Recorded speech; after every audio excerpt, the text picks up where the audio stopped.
বাগুইহাটিতে তৃতীয় বর্ষে পা শিল্পকলার ৭৫টি স্টলের মধ্যে সবকটি বাংলার শিল্পকলা। ফোনে রয়েছেন সুমন শিকদার। বাগুইহাটিতে তৃতীয় বর্ষে পা শিল্পকলার ৭৫টি স্টলের সবকটিতে বাংলার শিল্পকলা।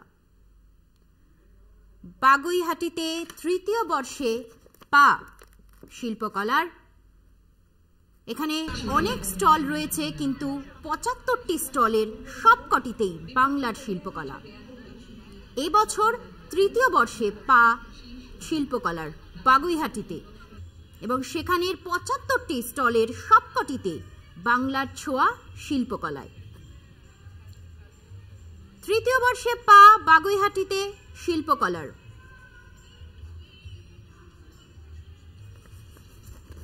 পঁচাত্তরটি স্টলের সবকটিতেই বাংলার শিল্পকলা।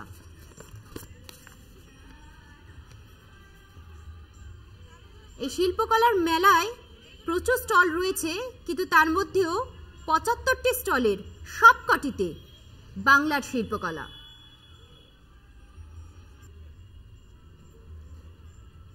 প্রতি বছরের মতো এবছরেও শুরু হয়ে গেছে বাগুইহাটিতে শিল্পকলার মেলা।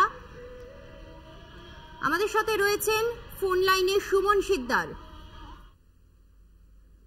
দেখো, সঙ্গীতমে বাঙালিয়ানা শিল্প যে কলা শিল্পকেই প্রাধান্য দিয়েছে। মূলত বাগুইহাটি এলাকায় যে ৭৫টি স্টল নিয়ে মূলত এই শিল্প বাঙালি শিল্প স্থান পেয়েছে, যেখানে বাঙালিদের হাতের তৈরি বিভিন্ন রকমের জিনিস সেগুলো কিন্তু তুলে ধরা হয়েছে, যেখানে পোশাক থেকে শুরু করে আরো সরঞ্জাম।